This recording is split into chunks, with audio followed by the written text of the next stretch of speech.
ರಾಮ್ ಮೋಹನ್ ರಾಯ್ ಅವರು ಬದುಕಿದ ಚಾರಿತ್ರಿಕ ಸಂದರ್ಭ ಮತ್ತು ಆ ಚಾರಿತ್ರಿಕ ಸಂದರ್ಭದಲ್ಲಿ ಅವರ ಬದುಕು ಇದರ ಬಗ್ಗೆ ಹಿನ್ನೆಲೆಯನ್ನು ನಾವು ತಿಳಿದುಕೊಂಡ ನಂತರ ಈಗ ನಾವು ನೇರವಾಗಿ ನಮ್ಮ ಸಿಲೆಬಸ್ನಲ್ಲಿ ಇರುವ ಮುಖ್ಯ ಅಂಶ Ram Mohan Roy ideas on social reforms, ಸಾಮಾಜಿಕ ಸುಧಾರಣೆಗಳ ಪರಿಕಲ್ಪನೆಗಳು, ರಾಮ್ ಮೋಹನ್ ರಾಯ್ ಅವರದನ್ನು ಅರ್ಥ ಮಾಡಿಕೊಳ್ಳುವ ಪ್ರಯತ್ನವನ್ನು ಇಲ್ಲಿ ಮಾಡುವ. ಒಂದು ದೇಶದ ಸಮಾಜದಲ್ಲಿರುವ ಸಂಪನ್ಮೂಲಗಳು ಎಲ್ಲರಿಗೂ ಅನುಭವಿಸುವ ಅವಕಾಶಗಳು ಲಭ್ಯವಾದರೆ ಅದು ನಿಜವಾದ ಅರ್ಥದಲ್ಲಿ ಸಮಾಜ ಸುಧಾರಣೆ. ಈ ಸಮಾಜ ಸುಧಾರಣೆಯ ಆಧಾರದಲ್ಲಿ ರಾಷ್ಟ್ರೀಯ ಚಳುವಳಿಗಳು ನಡೆದರೆ ಅಲ್ಲಿ ರಾಷ್ಟ್ರದ ಉಗಮ ಆಗ್ತದೆ. ಅಂದರೆ ರಾಷ್ಟ್ರ ಉಗಮ ಆಗಬೇಕಾದ್ರೆ ಆ ರಾಷ್ಟ್ರದ ಸಂಪನ್ಮೂಲಗಳನ್ನು ಅನುಭವಿಸುವ ಜೀವನಾಧಾರದ ಅವಶ್ಯಕತೆಗಳು ಲಭ್ಯವಾಗುವ ಅವಕಾಶಗಳು ಆ ರಾಷ್ಟ್ರದಲ್ಲಿ ಇರುವ ಎಲ್ಲ ಜನರಿಗೂ ಲಭಿಸಬೇಕು. ಒಂದು ವೇಳೆ ಅದು ಇಲ್ಲದೇ ಇದ್ದಲ್ಲಿ ಏನಾಗ್ತದೆ ಅಂದರೆ ರಾಷ್ಟ್ರ ನಿಜವಾಗಿ ಸಂಪನ್ಮೂಲಗಳನ್ನು ಹಂಚಿಕೊಳ್ಳುವ ಮಾದರಿಯ ರಾಷ್ಟ್ರದ ಪರಿಕಲ್ಪನೆಯೇ ಅಲ್ಲದೆ ಅದು ಕೇವಲ ರಾಷ್ಟ್ರ ಇಲ್ಲದ ರಾಷ್ಟ್ರೀಯತೆಯಾಗುತ್ತದೆ. ರಾಷ್ಟ್ರಗಳು ಉಗಮವಾದ ಸಮಾಜಗಳಲ್ಲಿ ಸಾಮಾಜಿಕ ಸಂಬಂಧಗಳು ಸೆಮೆಟ್ರಿಕ್ ಆಗಿರುತ್ತವೆ. ಅಲ್ಲಿ ನೋಡಿ, ಸೆಮೆಟ್ರಿಕ್ ಎನ್ನುವಂಥ ಶಬ್ದ ಭಾಗಗಳು ಸರಿಯಾಗಿ ಹಂಚುವ, ಅಂದರೆ ಆ ರಾಷ್ಟ್ರದ ಸಂಪನ್ಮೂಲಗಳು ಎಲ್ಲರಿಗೂ ಲಭಿಸುವ ಅವಕಾಶಗಳು. ರಾಷ್ಟ್ರ ಸ್ಥಾಪನೆಯಾಗುವುದಕ್ಕಿಂತ ಹಿಂದಿನ ಸಮಾಜ ಎಸೆಮೆಟ್ರಿಕ್ ಆಗಿರ್ತದೆ. ಎಸೆಮೆಟ್ರಿಕ್ ಅಂದರೆ ಭಾಗಗಳು ಸರಿಯಾಗಿ ಹಂಚಿಕೆಯಾಗದ, ಸಂಪನ್ಮೂಲಗಳು ಅಸಮಾನವಾಗಿ ಹಂಚಿಕೆಯಾಗಿರುವ. ಆ ಸೆಮೆಟ್ರಿಕ್ ಅಂದರೆ ಸರಿಯಾದ ಹಂಚಿಕೆಯಾಗುವ, ಎಸೆಮೆಟ್ರಿಕ್ ಅಂದರೆ ಸರಿಯಾಗಿ ಹಂಚಿಕೆ ಆಗದ ಅಂಶಗಳು. ಇದನ್ನು ನೀವು ನೆನಪಿಟ್ಬೇಕು. ಸೊ ರಾಷ್ಟ್ರ ಎಂತ ಮಾಡ್ತದೆ ಅಂತ ಹೇಳಿದರೆ ಸಮಾಜದಲ್ಲಿ ಇರುವ ಎಸೆಮೆಟ್ರಿಕ್ ರಿಲೇಷನ್ಸನ್ನು, ಅಸಮಾನ ಸಂಬಂಧಗಳನ್ನು ಸೆಮೆಟ್ರಿಕ್ ಆಗಿ ಬದಲಾಯಿಸ್ತದೆ, ಸಮಾನವಾಗಿ ಬದಲಾಯಿಸ್ತದೆ. ಆಗ ನಾವು ಎಲ್ಲರೂ ಒಂದು ಎನ್ನುವಂಥ ಭಾವನೆಗಳು ಬೆಳೆಯುತ್ತವೆ. ಅರ್ಥ ಆಯ್ತಾ?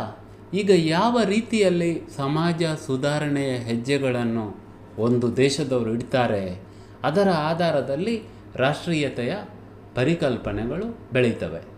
ಸಾಮಾಜಿಕ ಅವಮಾನಗಳನ್ನು ಅನುಭವಿಸುವವರಿಗೆ ಸೂಕ್ತ ಕಾನೂನುಗಳ ಮೂಲಕ ಮತ್ತು ಆ ಕಾನೂನುಗಳನ್ನು ಸರಿಯಾಗಿ ಅನುಷ್ಠಾನಗೊಳಿಸುವ ಮೂಲಕ ಮಾನ ದೊರಕುವಂತೆ ಮಾಡುವುದು ಹಾಗೂ ಅವಮಾನ ಮಾಡುವವರ ಮನಸ್ಥಿತಿ ಬದಲಾಗುವಂತೆ ಮಾಡುವುದು ಒಂದು ಮಾದರಿಯ ಸಮಾಜ ಸುಧಾರಣೆಯಾದರೆ, ಮಾನ ಅವಮಾನಗಳ ಮೂಲ ನಿಂತಿರುವುದು ಜೀವನಾಧಾರದ ಅವಶ್ಯಕತೆಗಳನ್ನು ಗೆಲ್ಲಲು ಲಭ್ಯವಾಗುವ ಅವಕಾಶಗಳ ಲಭಿಸುವಿಕೆ ಅಥವಾ ನಿರಾಕರಣೆ ಎನ್ನುವುದನ್ನು ಗುರುತಿಸಿ ನಿಜವಾಗಿ ಜನರ ಜೀವನಾಧಾರದ ಅವಶ್ಯಕತೆಗಳಿಗೆ ಬಲ ಬರುವಂತೆ ಮಾಡುವುದೇ ನಿಜವಾದ ರಾಷ್ಟ್ರೀಯತೆ ಮತ್ತು ಆದರ್ಶ ಸಮಾಜ ಸುಧಾರಣೆಯ ಪರಿಕಲ್ಪನೆ ಎನ್ನುವುದನ್ನು ನೀವು ಅರ್ಥ ಮಾಡಿಕೊಳ್ಬೇಕು.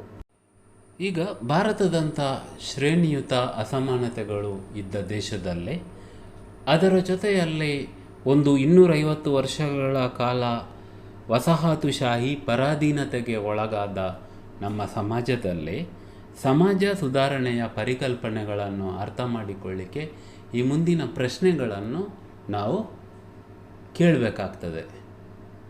ಮೊದಲನೇ ಪ್ರಶ್ನೆ, ಭಾರತದ ಸಮಾಜ ಸುಧಾರಣೆ ವಸಾಹತುಶಾಹಿ ಅಸಮಾನತೆಗಳನ್ನು ಮತ್ತು ಪರಾಧೀನತೆಗಳನ್ನು ಮೈಗೂಡಿಸಿಕೊಂಡ ಭಾರತದಲ್ಲಿ ಏನನ್ನು ಮಾಡಿದೆ? ಸಮಾಜ ಸುಧಾರಣೆಯ ಪ್ರಯತ್ನಗಳಿಂದ ಸಮಾಜದ ಕಟ್ಟಕಡೆಯ ತಳವರ್ಗದವರ ಜೀವನದ ಅವಶ್ಯಕತೆಗಳು ಪೂರೈಸಿಕೊಳ್ಳುವ ಸಂದರ್ಭಗಳಿಗೆ ಬಲ ಬಂದಿದೆಯಾ? ಅಥವಾ ಭಾರತದಲ್ಲಿ ಶ್ರೇಣಿಯುತ ಸಮಾಜ ಜಾತಿ ತೊಲಗುವ ಸಮಾಜವಾಗಿ ಬದಲಾಗಿದೆಯಾ? ಜಾತಿ ಸಮಾಜ, ಜಾತಿ ತೊಲಗುವ, ಜಾತಿ ವಿನಾಶದ ಸಮಾಜವಾಗಿ ಬದಲಾಗಿದೆಯಾ? ಈ ಗಂಭೀರ ಪ್ರಶ್ನೆಗಳ ಕಾಡುವಿಕೆಯನ್ನು ಹಿನ್ನೆಲೆಯಾಗಿಟ್ಟುಕೊಂಡು ನಾವು ರಾಮ್ ಮೋಹನ್ ರಾಯ್ ಸಮಾಜ ಸುಧಾರಣೆಯ ಪರಿಕಲ್ಪನೆಗಳನ್ನು ಅರ್ಥ ಮಾಡಿಕೊಳ್ಬೇಕಾಗ್ತದೆ. ಸರಿಯಾ? ಅಂದರೆ ಭಾರತದ ಕಟ್ಟಕಡೆಯ ವ್ಯಕ್ತಿಯ ಬದುಕಿಗೆ ಬಲ ಬಂದಿದೆಯಾ?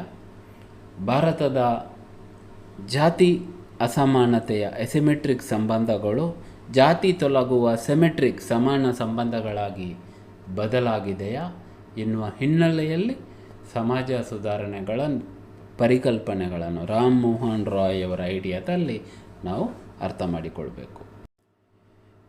ಇಂಗ್ಲೀಷ್ ಶಿಕ್ಷಣ, ಪಾರ್ಸಿ ಭಾಷೆಯ ಹಿನ್ನೆಲೆ, ಯಾಕಂದರೆ ರಾಮ್ ಮೋಹನ್ ರಾಯ್ ಮದ್ರಾಸದಲ್ಲಿ ಆರಂಭಿಕ ಶಿಕ್ಷಣವನ್ನು ಪಡೀತಾರೆ.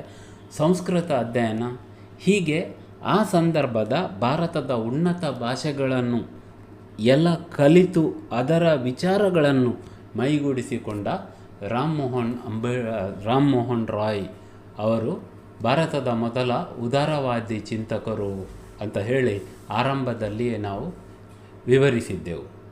ಸೊ ವೈಚಾರಿಕವಾಗಿ ಅವರು ಉದಾರವಾದಿ ಪರಿಕಲ್ಪನೆಗಳಿಂದ ಪ್ರೇರೇಪಿತವಾಗ್ತಾರೆ. ಸೊ ಉದಾರವಾದದ ತರ್ಕಗಳನ್ನು ಅವರು ಮೊದಲು ಎಲ್ಲಿ ಅನ್ವಯಿಸ್ತಾರೆ ಅಂತ ಹೇಳಿದರೆ, ಸರಿಯಾಗಿ ಎಲ್ಲರೂ ಅವರು ನಿಂತಲ್ಲಿಂದಲೇ ಆರಂಭಿಸಬೇಕು. ಸೊ ಅವರ ಸಮಾಜದ, ಬ್ರಾಹ್ಮಣ ಸಮಾಜದ ತರ್ಕರಹಿತ ಅವಿವೇಕತನಗಳನ್ನು ಟೀಕಿಸಲಿಕ್ಕೆ ಬಳಸ್ತಾರೆ ಮತ್ತು ಅವರ ಸಮಾಜ ಸುಧಾರಣೆ ಅವರ ಬ್ರಾಹ್ಮಣ ಸಮಾಜವನ್ನು ಸುಧಾರಿಸುವ ಉದ್ದೇಶವನ್ನು ಹೊಂದಿರ್ತದೆ ಮತ್ತು ಅವರ ಸಮಾಜದ ವೈಚಾರಿಕ ನೆಲೆಗಳನ್ನು ಗಟ್ಟಿಗೊಳಿಸುವ ಪ್ರಯತ್ನ ಆಗ್ತದೆ. ಆದುದರಿಂದ ರಾಮ್ ಮೋಹನ್ ರಾಯ್ ಅವರು ಸ್ವಂತ ಒಂದು ಕಡೆ ಹೇಳಿದ್ದಾರೆ. ಏನಂತ ಹೇಳಿದರೆ, ನನ್ನ ಎಲ್ಲ ವಿವಾದಗಳು, ನಾನು ತೆಗೆದುಕೊಂಡ ನೆಲೆ ಬ್ರಾಹ್ಮಣ ಧರ್ಮದ ವಿರೋಧ ಅಲ್ಲ, ಅದು ಅದರ ಸಂರಕ್ಷಣೆ. The ground which I took in all my controversies was not that of opposition to Brahminism but preservation of it. ನೋಡಿ, ಈ ಮಾತು ಎಂತ ಸ್ಪಷ್ಟಪಡಿಸ್ತದೆ ಅಂತ ಹೇಳಿದರೆ, ರಾಮ್ ಮೋಹನ್ ರಾಯ್ ಅವರು ನಿಂತ ನೆಲೆಯನ್ನು ಅವರು ಮೊದಲು ಸುಧಾರಿಸಲಿಕ್ಕೆ ಪ್ರಯತ್ನಿಸ್ತಾರೆ. ಆದುದರಿಂದ ಸಮಾಜ ಸುಧಾರಣೆ ಭಾರತದಲ್ಲಿ ಆರಂಭದಲ್ಲಿ ಅದು ಬ್ರಾಹ್ಮಣ ಮತದ ಅಥವಾ ಬ್ರಾಹ್ಮಣ ನೆಲೆಗಳ ಸುಧಾರಣೆ ಆಗ್ತದೆ ಎನ್ನುವುದು ನೀವು ನೆನಪಿಟ್ಕೊಳ್ಬೇಕು. ಇಸ್ಲಾಂ ಮತದ ಏಕ ದೇವತಾ ಆರಾಧನೆಯ ಪರಿಕಲ್ಪನೆ ಮೊನೊಥೆಯಿಸಮ್ ಮತ್ತು ಭಾರತದ ವೇದ ಉಪನಿಷತ್ತುಗಳ ಅದ್ವೈತ ಸಿದ್ಧಾಂತ ರಾಮ್ ಮೋಹನ್ ರಾವ್ ಪ್ರತಿಪಾದಿಸ್ತಾರೆ. ಅಹಂ ಬ್ರಹ್ಮಾಸ್ಮಿ, ನಾನು ಬ್ರಹ್ಮಸಂಭೂತ, ಆದುದರಿಂದ ನೀನು ಕೂಡ ಬ್ರಹ್ಮಸಂಭೂತ. ಬ್ರಹ್ಮನ ಅಂಶ ಬ್ರಹ್ಮಲೀನ, ನಾನೂ ಬ್ರಹ್ಮಲೀನ, ಅದೇ ಲೀನತೆ ನಿನ್ನಲ್ಲಿಯೂ ಇದೆ, ನೀನು ಬ್ರಹ್ಮಲೀನ ಎನ್ನುವ ವೇದಾಂತದ ತತ್ವ ಮತ್ತು ಅದರ ಜೊತೆ ದೇವರು ಒಬ್ಬನೇ ಎನ್ನುವಂಥ ಅಲ್ಲಾಹನ ಪರಿಕಲ್ಪನೆ ರಾಮ್ ಮೋಹನ್ ರಾಯ್ರವರ ಚಿಂತನೆಯನ್ನು, ವೈಚಾರಿಕ ಚಿಂತನೆಯನ್ನು ಪ್ರಭಾವಿಸ್ತದೆ. ಯಾವುದೇ ವಿಚಾರವಂತರಾಗುವಾಗ ನೋಡಿ, ಇದು ಪ್ರೇರಣೆ, ಅದ್ವೈತದ ಪ್ರೇರಣೆ ಹೆಚ್ಚು ಆಕರ್ಷಕವಾಗ್ತದೆ. ಸೊ ಜೀವ ಬ್ರಹ್ಮ ಐಕ್ಯತೆಯ ಪರಿಕಲ್ಪನೆ. ಈಗ ಜೀವದಲ್ಲಿ ಮತ್ತು ಜೀವಗಳಲ್ಲಿ ಮತ್ತು ಬ್ರಹ್ಮನಲ್ಲಿ ವ್ಯತ್ಯಾಸ ಇಲ್ಲ ಅಂತ ಹೇಳಿದಾಗ ಸ್ವಾಭಾವಿಕವಾಗಿ ಎಂಥ ಐಡಿಯಾ ಬರ್ತದೆ ಅಂದರೆ ಮಾನವ ಬಂಧುತ್ವದ ಪರಿಕಲ್ಪನೆ ಬರ್ತದೆ. ಎಲ್ಲ ಮನುಷ್ಯರು ಒಂದೇ ಎನ್ನುವಂಥ ಪರಿಕಲ್ಪನೆ ಬೆಳೆಯುತ್ತದೆ. ಸೊ ಒಂದು ಕಡೆಯಿಂದ ಅದ್ವೈತದ ಪ್ರತಿಪಾದನೆ, ಅಹಂ ಬ್ರಹ್ಮಾಸ್ಮಿ, ನನ್ನಲ್ಲಿ ಬ್ರಹ್ಮ ಸ್ವರೂಪ ಇದೆ, ನಿನ್ನಲ್ಲೂ ಬ್ರಹ್ಮ ಸ್ವರೂಪ ಇದೆ. ಅದರ ಜೊತೆ ಮಾನವ ಬಂಧುತ್ವದ ಪರಿಕಲ್ಪನೆಗಳಿಂದ ವಾಸ್ತವಿಕವಾಗಿ ಅವರು ಮಹಿಳಾ ಮಾನ ಅವಮಾನದ ಪ್ರಶ್ನೆಗಳನ್ನು ವಿಮರ್ಶಾತ್ಮಕವಾಗಿ ಅವರ ಸಮಾಜದಲ್ಲಿ ಅವರು ನೋಡ್ತಾರೆ. ಅವರ ಅನಾರೋಗ್ಯದಿಂದ ತೀರ್ಕೊಂಡಾಗ ಆದ ಕೊಲೆ, ಸತಿ ಕೊಲೆ, ಅದು ಅವರ ಅತ್ತೆದ್ದು, ಅದನ್ನು ಅವರು ಕಣ್ಣಾರೆ ನೋಡ್ತಾರೆ. ನೋಡಿ ಎಂತ ಮಾಡ್ತಾರೆ ಅಂತ ಹೇಳಿದರೆ, ಸತಿ ಪದ್ಧತಿಯನ್ನು ವಿರೋಧಿಸುವ ರಾಜಕೀಯವನ್ನು ಅವರು ಪ್ರಾರಂಭಿಸ್ತಾರೆ. ಆಗಿನ ಸಮಾಜದಲ್ಲಿ, ಅದು ಕೂಡ ಮೇಲ್ವರ್ಗದ ಸಮಾಜಗಳಲ್ಲಿ ಅಸ್ತಿತ್ವದಲ್ಲಿದ್ದ ಬಾಲ್ಯ ವಿವಾಹ ಇದನ್ನು ಖಂಡಿಸ್ತಾರೆ. ವಿಧವಾ ಪುನರ್ ವಿವಾಹ ನಿಷೇಧವನ್ನು ಅವರು ಖಂಡಿಸ್ತಾರೆ. ಸತಿ ಸಹಗಮನ, ಪರದಾಧಾರಣೆ, ಹೀಗೆ ಮಹಿಳಾ ಅವಮಾನಕ್ಕೆ ಸಂಬಂಧಿಸಿದ ವಿಷಯಗಳನ್ನು ಅವರು ಸುಧಾರಿಸುವ ಪ್ರಯತ್ನವನ್ನು ಮಾಡ್ತಾರೆ. ಇದು ಅವರ ಸೈದ್ಧಾಂತಿಕ ನೆಲೆಗಳು, ಸಮಾಜ ಸುಧಾರಣೆಯ ಸೈದ್ಧಾಂತಿಕ ನೆಲೆಗಳು. ಈಗ ರಾಮ್ ಮೋಹನ್ ರಾಯ್ ಅವರ ಸಮಾಜ ಧಾರ್ಮಿಕ ಸುಧಾರಣೆಗಳನ್ನು ನಾವು ಅರ್ಥ ಮಾಡಿಕೊಳ್ಳುವ. 1814ರಲ್ಲಿ ರಾಮ್ ಮೋಹನ್ ರಾಯ್ ಅವರು ಆತ್ಮೀಯ ಸಭಾ ಎನ್ನುವಂಥ ಒಂದು ಸಂಘವನ್ನು ಸ್ಥಾಪಿಸಿ ಮೂರ್ತಿ ಪೂಜೆಯನ್ನು ವಿರೋಧಿಸ್ತಾರೆ, ಸಾಮಾಜಿಕ ಅನಿಷ್ಟಗಳನ್ನು ಖಂಡಿಸ್ತಾರೆ, ಜಡ್ಡುಗಟ್ಟಿದ ಭ್ರಷ್ಟ ಆಚರಣೆಗಳನ್ನು ತಿರಸ್ಕರಿಸ್ತಾರೆ, ಸಾಂಪ್ರದಾಯವಾದಿಗಳನ್ನು ಟೀಕಿಸ್ತಾರೆ, ಮುಚ್ಚಿದ ಮನಸ್ಥಿತಿಯ ಜಾತಿಗಟ್ಟಿತನಗಳನ್ನು ನಿರಾಕರಿಸ್ತಾರೆ. ಇದನ್ನೆಲ್ಲ ಮಾಡುವಾಗ ಅವರಿಗೇನು ಪ್ರತಿರೋಧ ಬರಲಿಲ್ಲ ಅಂತಲ್ಲ, ಆಗಲೇ ಅದರ ವಿರುದ್ಧವಾಗಿ ಧರ್ಮಸಭಾ ಸ್ಥಾಪನೆಯಾಗೋದು. ಮತ್ತು ಸತಿ ಪದ್ಧತಿಯನ್ನು ನಿಷೇಧಿಸಿದಾಗ ಧರ್ಮಸಭಾ ಅದರ ನಿಷೇಧಕ್ಕೋಸ್ಕರ ಒಂದು ಪಾರ್ಟಿ, ಅದನ್ನು ವಿರೋಧಿಸಿಯೇ ರಾಮ್ ಮೋಹನ್ ರಾಯ್ ಅವರು ಇಂಗ್ಲೆಂಡಿಗೆ ಪ್ರಯತ್ನ ಬೆಳೆಸೋದು. ಹೀಗೆ ಪ್ರಯತ್ನ ಬೆಳೆಸುವ ಸಂದರ್ಭದಲ್ಲಿ ಆಗಿನ ಮುಘಲ್ ಅರಸ ಅಕ್ಬರ್ II ರವರ ಪರವಾಗಿ ಮನವಿಯನ್ನು ಕೂಡ ಬ್ರಿಟಿಷರಿಗೆ ಕೊಡಲಿಕ್ಕೆ ಇರುವುದರಿಂದ ಅವರಿಗೆ ರಾಜ ಎನ್ನುವಂಥ ಬಿರುದು ಸಿಕ್ಕುವುದು ಅಂತ ಹೇಳಿ ನಾನು ಹಿಂದೆ ವಿಡಿಯೋದಲ್ಲಿ ವಿವರಿಸಿದ್ದೇನೆ. ಸೊ ಅದ್ವೈತ ಸಿದ್ಧಾಂತದಲ್ಲಿ ಏಕದೇವತಾ ಆರಾಧನೆಯಲ್ಲಿ ನಂಬಿದ ರಾಮ್ ಮೋಹನ್ ರಾಯ್ ಮಹಿಳಾ ವಿಮೋಚನೆಯ ಪ್ರಯತ್ನಗಳಾಗಿ ಸತಿ ಪದ್ಧತಿ ನಿಷೇಧ, ವಿಧವಾ ಮರು ವಿವಾಹ, ಮಹಿಳೆಯರಿಗೆ ಆಸ್ತಿಯ ವಾರಸುದಾರಿಕೆಯಲ್ಲಿ ಹಕ್ಕು, ಇದು ಅತ್ಯಂತ ಮುಖ್ಯವಾದ ವಿಷಯ. ಯಾಕಂತ ಹೇಳಿದರೆ ಇದು ಮಹಿಳೆಯರಿಗೆ ಆರ್ಥಿಕ ಬಲ ಕೊಡುವ ವಿಷಯ, ಮಹಿಳೆಯರಿಗೆ ಶಿಕ್ಷಣ, ಹೀಗೆ ಹಲವಾರು ವಿಷಯಗಳನ್ನು ಪ್ರತಿಪಾದಿಸ್ತಾರೆ. ನೋಡಿ, ಆಗ ಭಾರತದ ಮೇಲ್ಜಾತಿಯ ಸಮಾಜ ಹೆಚ್ಚಾಗಿ ಏನು ಮಾಡ್ತಾಯಿದ್ದು ಅಂದರೆ ಆಧುನಿಕ ಶಿಕ್ಷಣಕ್ಕೆ ತೆರೆದುಕೊಳ್ತಾ ಇತ್ತು. ಓದು ಬರಹದ ಸಂಸ್ಕೃತಿ ಸಮಾಜದಲ್ಲಿ ಬೇರೂರ್ತಾ ಇತ್ತು.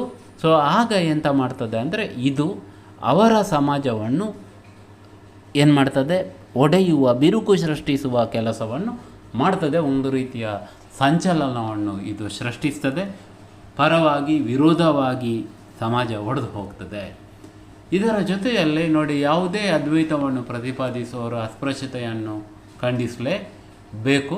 ಸೊ ಅಸ್ಪೃಶ್ಯತೆಯ ಖಂಡನೆ, ಜಾತಿ ಪದ್ಧತಿಯ ವಿರೋಧವನ್ನು ಅವರು ಮಾಡ್ತಾರೆ. ಆದರೆ ರಾಮ್ ಮೋಹನ್ ರಾಯ್ ಕೇವಲ ಹಿಂದೂ ಆಚರಣೆಗಳನ್ನು ಮಾತ್ರ ಖಂಡಿಸಿದರು ಅಂತ ಹೇಳಿದರೆ ಅದು ತಪ್ಪು. ಯಾಕಂತ ಹೇಳಿದರೆ ರಾಮ್ ಮೋಹನ್ ರಾಯ್ ಯವರು ಬರೇ ಅವರ ಸಮಾಜದ ಅನಿಷ್ಟಗಳನ್ನು ಮಾತ್ರ ಖಂಡಿಸುವುದಿಲ್ಲ, ಅವರು ಕ್ರೈಸ್ತ ಧರ್ಮದ ಬೈಬಲನ್ನು ಅಧ್ಯಯನ ಮಾಡ್ತಾರೆ. ಅಧ್ಯಯನ ಮಾಡಿ ಕ್ರೈಸ್ತರ ಜೀವನ ಚರಿತ್ರೆಯನ್ನು ಓದಿ ಕ್ರೈಸ್ತ ಧರ್ಮದ ಮೂಲವಾದ ತ್ರಿಮೂರ್ತಿಗಳ ಪರಿಕಲ್ಪನೆ, ದೇವರ ಪುತ್ರನಾದ ಯೇಸು, ಆನಂತರ ಪವಿತ್ರ ಆತ್ಮ, ತ್ರಿಮೂರ್ತಿ ಪರಿಕಲ್ಪನೆ, ಇದನ್ನು ವಿರೋಧಿಸ್ತಾರೆ. ಇದನ್ನು ವಿರೋಧಿಸಿ ಅವರು ಕ್ರೈಸ್ತ ಧರ್ಮದಲ್ಲಿ ಅಡಕವಾಗಿದ್ದ ಮೂರ್ತಿ ಪೂಜೆಯನ್ನು ಕೂಡ ತಿರಸ್ಕರಿಸ್ತಾರೆ ಮತ್ತು ಕ್ರೈಸ್ತ ಧರ್ಮದ ತಾತ್ವಿಕ ಮತ್ತು ನೈತಿಕ ಮೌಲ್ಯಗಳನ್ನು ಒಂದು ಕಡೆ, ಅದರ ಪವಾಡ ಅಂಶಗಳನ್ನು ಇನ್ನೊಂದು ಕಡೆ ಬೇರ್ಪಡಿಸುವ ಪ್ರಯತ್ನವನ್ನು ಕೂಡ ಮಾಡಿ ಅವರು ಪಾಶ್ಚಾತ್ಯರ ಟೀಕೆಗೆ ಒಳಗಾಗ್ತಾರೆ. ಅಷ್ಟೇ ಅಲ್ಲ, ರಾಮ್ ಮೋಹನ್ ರಾಯ್ ಯವರು ಬೌದ್ಧ ಧರ್ಮದಲ್ಲಿ ಬೇರು ಬಿಟ್ಟಿರುವ ಮೂರ್ತಿ ಪೂಜೆಯನ್ನು ಕೂಡ ಟೀಕಿಸ್ತಾರೆ. ಯಾಕಂತ ಹೇಳಿದರೆ ಮೂರ್ತಿಯನ್ನು ಪೂಜೆ ಮಾಡುವುದು ಬೌದ್ಧ ಧರ್ಮದ ಮೂಲ ನೆಲೆಯಲ್ಲ ಎನ್ನುವಂಥ ಹಿನ್ನೆಲೆಯಲ್ಲಿ ಹೀಗೆ ರಾಮ್ ಮೋಹನ್ ರಾಯ್ ಯವರ ಟೀಕೆಗಳು ಹೆಚ್ಚು ಅವರ ಸಮಾಜದ ವಿರುದ್ಧ ಆದರೂ ಕೂಡ ಅದರ ಜೊತೆಯಲ್ಲಿ ಅದು ಸ್ವಲ್ಪ ಮಟ್ಟಿಗೆ ಜಾತಿಯ ಗೊಡ್ಡು ಆಚರಣೆಗಳು ಮತ್ತು ಅದಕ್ಕಿಂತ ಇತರ ಧರ್ಮಗಳ ಆಚರಣೆಗಳಿಗೂ ಕೂಡ ಅದು ಹರಡುತ್ತದೆ ಎನ್ನುವ ಅಂಶವನ್ನು ನೀವು ಗಮನದಲ್ಲಿ ಇಡಬೇಕು. ಬಂಗಾಲದ ಕುಲೀನ ಬ್ರಾಹ್ಮಣರು ವೇದ ಶಾಸ್ತ್ರಗಳ ಕುರಿತು ಅವರಿಗೆ ಇರುವ ಜ್ಞಾನದ ಶ್ರೇಷ್ಠತೆಯನ್ನು ಪ್ರತಿಪಾದಿಸಿ ಅದರ ಆಧಾರದಲ್ಲಿ ಶ್ರೇಣಿಯುತ ಲಿಂಗ ಮತ್ತು ಜಾತಿ ಧೋರಣೆಗಳನ್ನು ಪ್ರತಿಪಾದಿಸ್ತಾ ಇದ್ದರು. ಇದನ್ನು ಖಂಡಿಸಲಿಕ್ಕೆ, ಇದರ ವಿರುದ್ಧ ಹೋರಾಡಲಿಕ್ಕೆ ಮುಖ್ಯವಾಗಿ ರಾಮ್ ಮೋಹನ್ ರಾಯ್ ಬ್ರಹ್ಮ ಸಮಾಜವನ್ನು 1928ರಲ್ಲಿ ಸ್ಥಾಪಿಸ್ತಾರೆ. ಅದರ ಡೇಟ್ ನಾನು ಕಂಪ್ಲೀಟ್ ಸ್ಲೈಡಲ್ಲಿ ಕೊಟ್ಟಿದ್ದೇನೆ. ಈಗ ಬ್ರಹ್ಮ ಸಮಾಜ ಆಧುನಿಕ ಪರಿಕಲ್ಪನೆಯ ಮೇಲೆ ನಿಂತಿದೆ. ನೋಡಿ, ಇಲ್ಲಿ ಮುಖ್ಯ ವಾದ ಬರ್ತದೆ. ಈಗ ದೇವರು ಮತ್ತು ಭಕ್ತರ ನಡುವಿನ ಸಂಬಂಧ, ಅದರ ನಡುವೆ ಯಾಕೆ ಮಧ್ಯವರ್ತಿಗಳು ಬೇಕು? ಅರ್ಚಕರು ಯಾಕೆ? ಅರ್ಥಗಳು ಇಲ್ಲದ ಬಲಿ ಆಚರಣೆಗಳು ಯಾಕೆ? ದೇವರನ್ನು ಓಲೈಸಲು ಗೊಡ್ಡು ಸಂಪ್ರದಾಯ ಆಚರಣೆಗಳು ಯಾಕೆ ಎನ್ನುವ ಪ್ರಶ್ನೆ. ದೇವರು ಮತ್ತು ಭಕ್ತನ ನಡುವೆ ಮಧ್ಯವರ್ತಿಗಳು ಬೇಡ. ಅದು ದೇವರು ಮತ್ತು ಭಕ್ತರ ನಡುವಿನ ಡೈರೆಕ್ಟ್ ರಿಲೇಷನ್ಶಿಪ್. ಅಲ್ಲಿ ಮೀಡಿಯೇಟರ್ಸ್ಗಳ, ಮಧ್ಯವರ್ತಿಗಳ ಅವಶ್ಯಕತೆ ಇಲ್ಲ.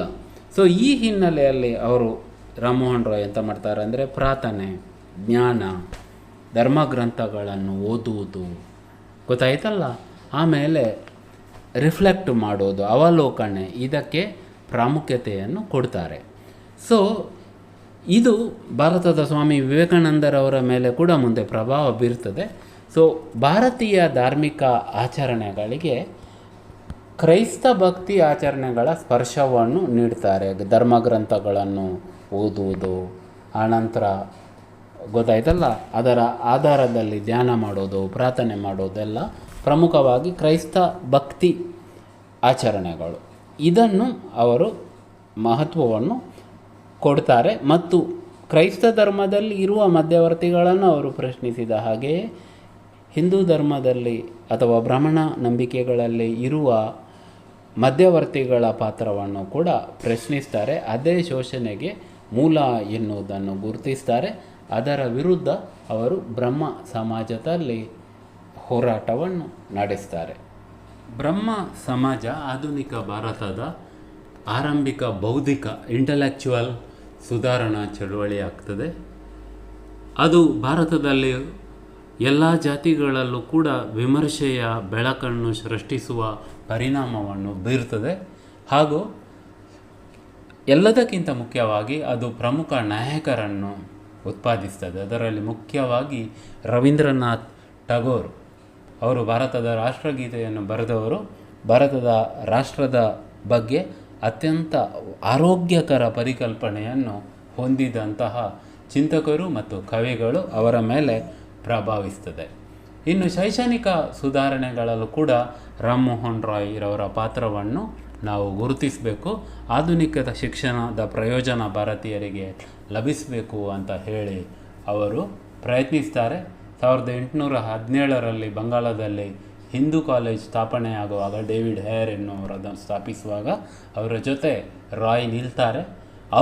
ರಾಯ್ ರಾಜಾರಾಮ್ ಮೋಹನ್ ರಾಯ್ ಅವರ ಇಂಗ್ಲೀಷ್ ಶಾಲೆಯಲ್ಲಿ ಮೆಕ್ಯಾನಿಕ್ಸ್ ಮತ್ತು ವೋಲ್ಟೇರ್ರವರ ತತ್ವಶಾಸ್ತ್ರ, ವೋಲ್ಟೇರ್ರವರು ಫ್ರಾನ್ಸಿನ ತತ್ವಶಾಸ್ತ್ರಜ್ಞರು, ಅವರ ತತ್ವಶಾಸ್ತ್ರವನ್ನು ಕಲಿಸ್ತಾರೆ. 1825ರಲ್ಲಿ ರಾಯ್ ಅವರು ವೇದಾಂತ ಕಾಲೇಜನ್ನು ಬಂಗಾಳದಲ್ಲಿ ಸ್ಥಾಪಿಸ್ತಾರೆ. ಭಾರತೀಯ ಮೌಲ್ಯಗಳ ಜೊತೆ ಪಶ್ಚಿಮದ ವೆಸ್ಟರ್ನ್ ಸಾಮಾಜಿಕ ಮತ್ತು ಭೌತಿಕ ವಿಜ್ಞಾನಗಳ ಶಿಕ್ಷಣವನ್ನು ಅವರ ಜೊತೆಯಲ್ಲಿ ಕೊಡ್ತಾರೆ. ಸೊ ಈ ಶಿಕ್ಷಣ ಮುಂದೆ ಏನು ಮಾಡ್ತದೆ ಅಂದರೆ ಪ್ರಿಂಟಾಗಿ ಮುದ್ರಣದಲ್ಲಿ ಹರಡ್ತದೆ. ಎಲ್ಲರೂ ಓದುವ ಬರೆಯುವ ಸಂಸ್ಕೃತಿಯನ್ನು ರೂಢಿಸಿಕೊಳ್ತಾರೆ. ಮುಂದೆ ಎಲ್ಲರೂ ಒಂದೇ ರೀತಿ ಆಲೋಚಿಸುವ ರಾಷ್ಟ್ರೀಯತೆಯ ಬೆಳವಣಿಗೆಗೆ ಮತ್ತು ಬ್ರಿಟಿಷರ ವಿರುದ್ಧ ಹೋರಾಡಲಿಕ್ಕೆ ಇದು ಪ್ರಮುಖ ಕೊಡುಗೆಗಳನ್ನು ನೀಡ್ತದೆ. ಇಲ್ಲಿ ನೀವು ಏನು ಗುರುತಿಸಬೇಕು ಅಂತ ಹೇಳಿದರೆ, ರಾಯ್ರವರ ಸಮಾಜ ಸುಧಾರಣೆಯ ಪರಿಕಲ್ಪನೆಗಳನ್ನು ನೀವು ಗಮನಿಸಿದಾಗ ಬರೀ ಟೀಕೆಗಳು ಭಾರತದ ಸಂಪ್ರದಾಯಗಳ ವಿರುದ್ಧ ಮಾತ್ರ ಅಲ್ಲ, ಕ್ರೈಸ್ತ ಧರ್ಮ, ಬೌದ್ಧ ಧರ್ಮ, ಹೀಗೆ ಎಲ್ಲವನ್ನೂ ಅವರು ಟೀಕಿಸ್ತಾರೆ. ಸೊ ಮೊದಲ ವಿಶಿಷ್ಟತೆ ಮೋಹನ್ ರಾಯ್ ಅವರದ್ದು ಏನಂತ ಹೇಳಿದರೆ, ನಮ್ಮನ್ನು ಕಂಪೇರ್ ಮಾಡಿದಾಗ ನಮ್ಮಲ್ಲಿ ಕೆಲವರು ಎಂತ ಹೇಳ್ತಾರೆ ಅಂದರೆ ಪಶ್ಚಿಮದಿಂದ ಏನೆಲ್ಲ ಬರ್ತದೆ ಅದು best, west is the best ಅಂತ. ಇನ್ನು ಕೆಲವರು ಹೇಳ್ತಾರೆ ಇಲ್ಲ, ಭಾರತದಲ್ಲಿ ಏನೆಲ್ಲ ಇದೆ ಅದೇ ಬೆಸ್ಟು, ಭಾರತದ ಸಂಸ್ಕೃತಿಯೇ ಶ್ರೇಷ್ಠ ಅಂತ. ಈ ಎರಡೂ ಅತಿರೇಕಗಳಿಗೆ ರಾಮ್ ಮೋಹನ್ ರಾಯ್ ಅವರು ಬೀಳೋದಿಲ್ಲ. ಅಲ್ಲಿಯ ಅವಿವೇಕತನಗಳನ್ನು, ಅಲ್ಲಿಯ ಅತಿರೇಕಗಳನ್ನು ಅವರು ಪ್ರಶ್ನಿಸ್ತಾರೆ, ಇಲ್ಲಿಯ ಅತಿರೇಕಗಳನ್ನು ಕೂಡ ಅವರು ಪ್ರಶ್ನಿಸಿ ಒಂದು ನಡುವಿನ ದಾರಿಯನ್ನು ತುಳಿಯುವ ಪ್ರಯತ್ನವನ್ನು ಅವರು ಮಾಡ್ತಾರೆ. ಅದರ ಜೊತೆಯಲ್ಲಿ ರಾಮ್ ಮೋಹನ್ ರಾಯ್ರವರು ನಾಗರಿಕ ಸ್ವಾತಂತ್ರ್ಯಗಳಿಗೋಸ್ಕರ ಹೋರಾಡ್ತಾರೆ ಹಾಗೂ ಭಾರತದಲ್ಲೂ ಕೂಡ ಸಾಂವಿಧಾನಿಕ ವ್ಯವಸ್ಥೆ ಬೆಳೆಯಬೇಕು ಎಂದು ಅವರು ಬ್ರಿಟಿಷರ ಮೇಲೆ ಪ್ರಭಾವ ಬೀರ್ತಾರೆ. ಜೊತೆಯಲ್ಲಿ ಪತ್ರಿಕಾ ಸ್ವಾತಂತ್ರ್ಯ, ಫ್ರೀಡಮ್ ಆಫ್ ದ ಪ್ರೆಸ್ ಅವರು ಪ್ರತಿಪಾದಿಸ್ತಾರೆ. ಮುಕ್ತ ಪತ್ರಿಕೆಗಳು ಇರಬೇಕು, ಅಭಿಪ್ರಾಯಗಳು ಮುಕ್ತವಾಗಿ ಹಂಚಲ್ಪಡಬೇಕು ಎನ್ನುವಂಥ ನಿಲುವನ್ನು ಅವರು ಹೊಂದಿರ್ತಾರೆ. ಅವರೇ 3 ಪತ್ರಿಕೆಗಳನ್ನು ಸ್ಥಾಪಿಸ್ತಾರೆ. ದಿ ಬ್ರಾಹ್ಮಣ ಮ್ಯಾಗಝೀನ್, ಬಂಗಾಲಿ ವಾರ ಪತ್ರಿಕೆ, ಸಂವಾದ್ ಕೌಮಿನಿ, ಆಮೇಲೆ ಪರ್ಷಿಯನ್ ಸಾಪ್ತಾಹಿಕ ಮಿರಾತ್ ಉಲ್ ಅಕ್ಬರ್ ಅಂತ ಪರ್ಷಿಯನ್ ಭಾಷೆಯಲ್ಲೂ ಕೂಡ ಅವರು ಪತ್ರಿಕೆಗಳನ್ನು ಪ್ರಾರಂಭಿಸ್ತಾರೆ. ಅದರ ಜೊತೆಯಲ್ಲಿ ಅವರು ಬಂಗಾಳದಲ್ಲಿ ಆ ಪ್ರದೇಶದಲ್ಲಿ ಜಮೀನ್ದಾರಿ ಪದ್ಧತಿ ಇತ್ತು. ಜಮೀನ್ದಾರರ ತೆರಿಗೆ ಮತ್ತು ಬಾಡಿಗೆ ದಬ್ಬಾಳಿಕೆಯನ್ನು ವಿರೋಧಿಸ್ತಾರೆ. ವಿದೇಶಕ್ಕೆ ರಫ್ತಾಗುವ ಭಾರತೀಯ ಸರಕುಗಳ ಮೇಲೆ ಹೆಚ್ಚಿನ ಸುಂಕ ವಿಧಿಸುವುದನ್ನು ಅವರು ತೆಗಿಬೇಕು ಅಂತ ಹೇಳಿ ಬ್ರಿಟಿಷರಲ್ಲಿ ಪ್ರತಿಪಾದಿಸ್ತಾರೆ. ಹಾಗೂ ಈಸ್ಟ್ ಇಂಡಿಯಾ ಕಂಪನಿಯ ವ್ಯಾಪಾರ ಹಕ್ಕುಗಳನ್ನು ರದ್ದುಗೊಳಿಸಬೇಕು ಅಂತ ಕೂಡ ಅವರು ಕರೆ ನೀಡ್ತಾರೆ. ಅದರ ಜೊತೆಯಲ್ಲೇ ಆಡಳಿತ ಸುಧಾರಣೆಗಳ ಭಾಗವಾಗಿ ಭಾರತೀಯರಿಗೂ ಕೂಡ ಸಾರ್ವಜನಿಕ ಉನ್ನತ ಸೇವೆಗಳಲ್ಲಿ ಪ್ರಾತಿನಿಧ್ಯ ಇರಬೇಕು, ಕಾರ್ಯಾಂಗವನ್ನು ನ್ಯಾಯಾಂಗದಿಂದ ಬೇರ್ಪಡಿಸಿ ನ್ಯಾಯಾಂಗ ಸ್ವಾಯತ್ತತೆಯನ್ನು ಪಡೆಯಬೇಕು, ನ್ಯಾಯ ಪ್ರಾಮುಖ್ಯತೆಯನ್ನು ಪಡೆಯಬೇಕು, ಸಾರ್ವಜನಿಕ ಆಡಳಿತದಲ್ಲಿ ಅಥವಾ ಸಾರ್ವಜನಿಕ ಬದುಕಿನಲ್ಲಿ ಭಾರತೀಯರು ಮತ್ತು ಯುರೋಪಿಯನ್ನರ ನಡುವೆ ಸಮಾನತೆ ಇರಬೇಕು ಅಂತ ಹೇಳಿ ರಾಮ್ ಮೋಹನ್ ರಾಯ್ ರವರು ಪ್ರತಿಪಾದಿಸ್ತಾರೆ. ಕೊನೆಯಲ್ಲಿ ಆಧುನಿಕ ಯುಗದ ಮಹತ್ವವನ್ನು ಸಂಪೂರ್ಣವಾಗಿ ಅರ್ಥ ಮಾಡಿಕೊಂಡ ಕೆಲವೇ ನಾಯಕರಲ್ಲಿ ರಾಜಾರಾಮ್ ಮೋಹನ್ ರಾಯ್ರವರು ಮೊದಲಿಗರಾಗುತ್ತಾರೆ. ಮನುಷ್ಯರ ಮತ್ತು ಮಾನವ ನಾಗರಿಕತೆಯ ಆದರ್ಶ ವ್ಯಕ್ತಿಗಳು ಮತ್ತು ರಾಷ್ಟ್ರಗಳ ಪ್ರತ್ಯೇಕತೆಯಲ್ಲಿ ಇಲ್ಲ, ಪರಸ್ಪರ ಅವಲಂಬನೆಯ ಸಹೋದರತ್ವದಲ್ಲಿದೆ, ಮಾನವ ಬಂಧುತ್ವದಲ್ಲಿ ಇದೆ ಎನ್ನುವ ವಿಚಾರ ಮುಂದೆ ಸಾಮಾಜಿಕ ಸುಧಾರಣೆಗಳ ಮೇಲೆ ಪ್ರಭಾವವನ್ನು ಬೀರ್ತದೆ. ಮತ್ತು ರಾಜಾರಾಮ್ ಮೋಹನ್ ರಾಯ್ರವರ ಸಾಮಾಜಿಕ ಸುಧಾರಣೆಯ ಪ್ರಯತ್ನಗಳು ಭಾರತದ ಉನ್ನತ ಜಾತಿಗಳಲ್ಲಿ ಮಹಾ ಸಂಚಲನವನ್ನು ಮತ್ತು ಬಿರುಕುಗಳನ್ನು ಸೃಷ್ಟಿಸ್ತವೆ. ಮತ್ತು ಈ ವಿಚಾರಗಳು ಮುಂದಿನ ರಾಷ್ಟ್ರೀಯತೆಯ ಚಳುವಳಿಗಳಲ್ಲೂ ಕೂಡ ತರ್ಕಗಳಾಗಿ ಮುಂದುವರಿತವೆ ಎನ್ನುವುದನ್ನು ನಾವು ಮರೆಯಬಾರದು. ಆದರೆ ಎಲ್ಲರ ಸಬಲೀಕರಣಕ್ಕಾಗಿ ಸಮಾಜದ ಸಂಪನ್ಮೂಲಗಳ ಪ್ರಯೋಜನಗಳು ಮತ್ತು ಹೊರೆಗಳನ್ನು ಸಮಾನವಾಗಿ ಹಂಚಿಕೊಳ್ಬೇಕು ಎನ್ನುವ ಪ್ರಶ್ನೆಗಳು ಮೇಲ್ಜಾತಿಯ ನೇತೃತ್ವದ ಭಾರತದ ಸಾಮಾಜಿಕ ಸುಧಾರಣೆಗಳ ವಿಚಾರದಿಂದ ಬೆಳೆಯಲಿಲ್ಲ. ಕೆಳಜಾತಿಯ ತಳ ಸಮುದಾಯಗಳಿಂದ ಬೆಳೆದು ಬಂದ ನಾಯಕರು ಈ ಯೋಜನೆಗಳನ್ನು ಹೆಚ್ಚು ದೂರದೃಷ್ಟಿಯಿಂದ ಮುಂದಕ್ಕೆ ಸಾಗಿಸಿದರು ಎನ್ನುವುದನ್ನು ನಾವು ಮರೆಯಬಾರದು. ಸೊ ಏನು ಇದ್ರೂ ಕೂಡ ರಾಜಾರಾಮ್ ಮೋಹನ್ ರಾಯ್ ಯವರ ಪ್ರಾಮುಖ್ಯತೆ ಕಡಿಮೆಯಾಗೋದಿಲ್ಲ. ಆರಂಭದಲ್ಲಿಯೇ ಭಾರತದಲ್ಲಿ ವಿಮರ್ಶಾತ್ಮಕವಾಗಿ, ವೈಚಾರಿಕವಾಗಿ ಮತ್ತು ಉದಾರತೆಯಿಂದ ಆಲೋಚನೆ ಮಾಡುವ ಪ್ರವೃತ್ತಿಗಳನ್ನು ಪ್ರಾರಂಭಿಸಿದವರಲ್ಲಿ ರಾಜಾರಾಮ್ ಮೋಹನ್ ರಾಯ್ ರವರು ಮೊದಲಿಗರು ಎನ್ನುವುದನ್ನು ನಾವು ಮರೆಯಬಾರದು. ಹಾಗೂ ಅವರ ಕೊಡುಗೆಗಳು ಭಾರತದ ರಾಷ್ಟ್ರೀಯತೆಯ ಪರಿಕಲ್ಪನೆಗೆ ಅಪಾರ ಎನ್ನುವುದನ್ನು ಕೂಡ ನಾವು ಗುರುತಿಸಬೇಕು. ಧನ್ಯವಾದಗಳು.